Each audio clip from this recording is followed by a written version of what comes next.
Your home with BuildAid on Mix 93.8. Proudly brought to you by AfriSam. AfriSam, creating concrete possibilities. BuildAid on Mix 93.8 FM. Good evening. My name's Graham Alexander in the studio as usual. Simon looking after the desk, Kay looking after all of us. And tonight we're giving away not ice cream because it's really cold, but we're going to be giving away a one-day course valued at 1,500 Rand on calculating building costs, which is very exciting. So it's either for a building contractor or architectural professional. We do both of those courses. So if you know the answer to our question, you could possibly win one of those. But you could also be a homeowner. It might get a bit technical, but you'll learn a lot. No, but homeowners are clever people these days. So, well, most of them. So here's a question, and it's an easy one. Clue is that Besh and Fish played one of this person's songs just now. So if you were listening earlier, you'll know the answer. When Jimi Hendrix moved to England, which guitarist took him in and watched as he became famous within a week? And I'm going to give you 4 clues. Eric Clapton, Paul McCartney, Jimmy Page, or Peter Frampton. Which one is it? SMS us on 41348. At least you've given us some clues tonight. Yeah, easy. I'm going to be chatting to Kevin Swart from PG Building Glass. We're going to learn something tonight about glass. It's not just the stuff that you see through. And it's all around us. I know our friends at AfriSam, they're in the concrete business and cement business. They say we're surrounded by their product. We're also surrounded by glass and PG Building Glass's product. Kevin, a little bit about PG. I think people think of sort of windscreens and sometimes windows and glasses. Give us a bit of a background about the group and the company and so on. Yes, thank you, Graham. The group has a very long history within South Africa, started by the Lubner family some 119 years ago. It's gone through numerous changes through the year in different ownerships, but essentially the Lubner family has owned the majority over the years.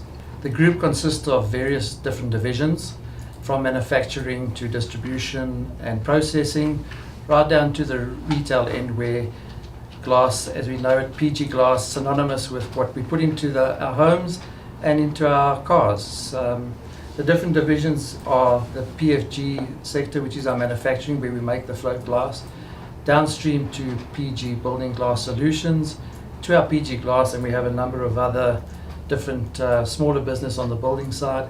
Then obviously on the windscreen side, we manufacture windscreens at Shatterproof and we fit them through PG Glass. Talking about the Lubners being in the business for over a century, must be the grandchildren now on the board of directors. Yes, it's getting to that stage now, yes, that they are almost on to it's the grandchildren at this stage, yes. I often say to people in the industry that have been around not as long as you have, is like, who threatened you? Yeah, but it is a great industry. I've been in it all my life and enjoy every day of it.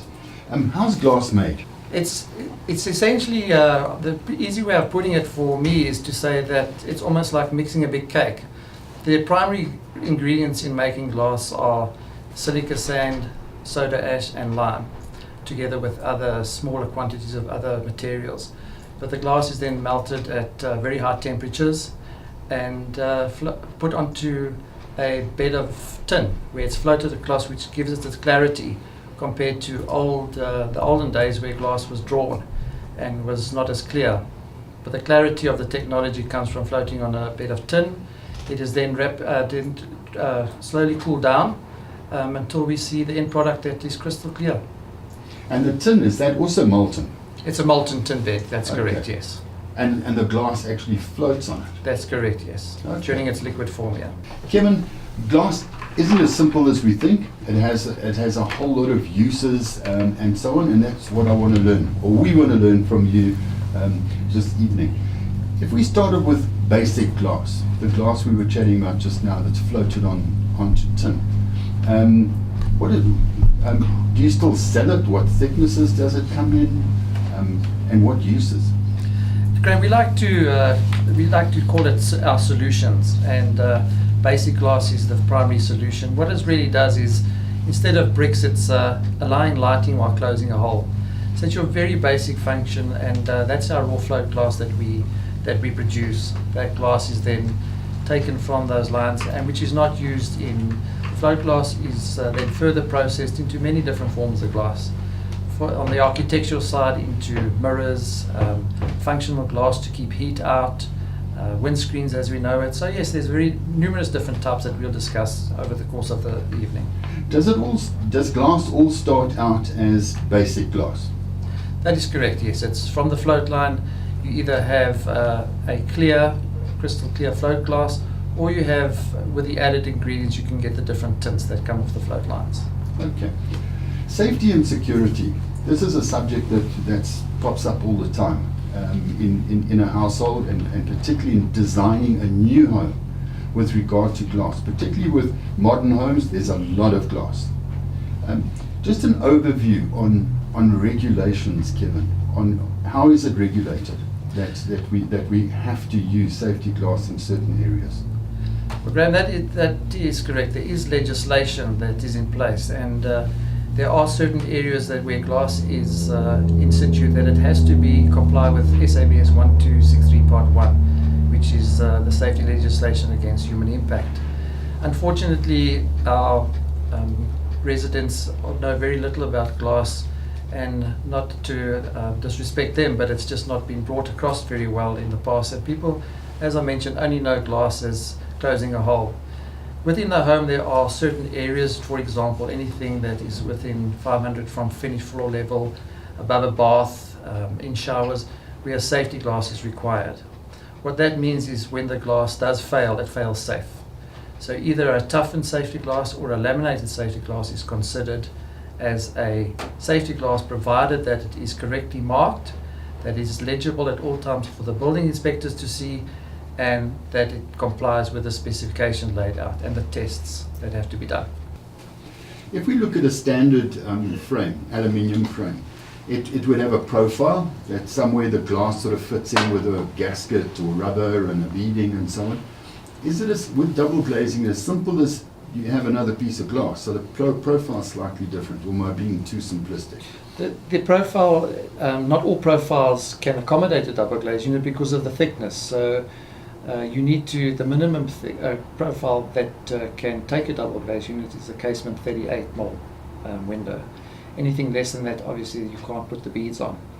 So the aluminium industry within South Africa are also very busy with designing different types of profiles because of aluminium being a good conductor as well. So the glass can work, the aluminium is not a good conductor. So you have different frames as well that are being designed and being utilized in South Africa, or brought in where they are common in Europe, is with a bridge, so that the thermally broken aluminium frames as well. So together with the aluminium and the double glazed glass that we are bringing in, what we are making is going to be the overall package. So they have to be together. So even the calculations that are done, you don't do it glass only, it's glass and aluminium.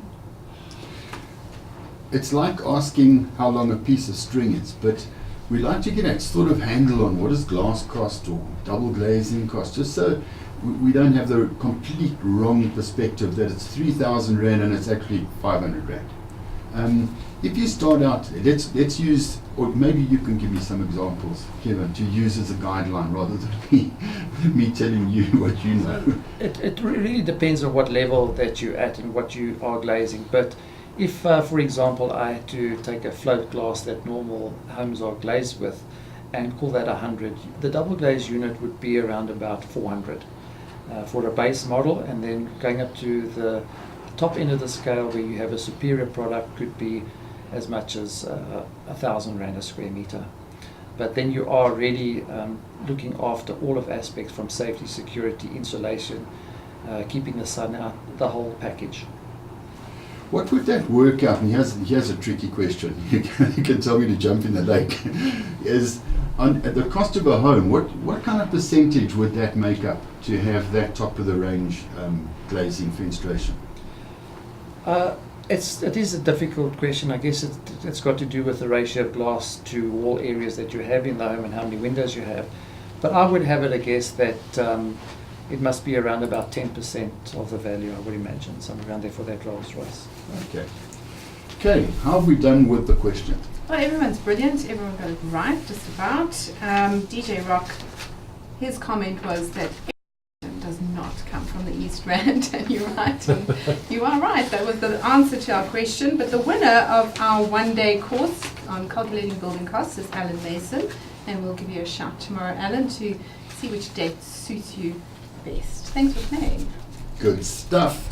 Non-Klandla has been driving the desk for half of the show. While Simon looks on. 3/4. Okay. So thanks to Non-Klandla, Simon and Ian doing the videoing, and thanks to Kay for looking after all of us. But special thanks to my guest, Kevin Swart, the project director at PG Building Glass. Kevin, thank you so much. Thank you for having me. It's been a pleasure. Great. Up next is Adam Ford Cortina and Motoring in the Mix. We do this every Wednesday between 6 and 7. Chat to you next week. Ciao. Listen to this song. Thanks so much. Your home with BuildAid on Mix brings you all sorts of interesting info about building. Graham Alexander chats to different guests every Wednesday evening between 6 and 7. Proudly brought to you by AfriSam. AfriSam, creating concrete possibilities.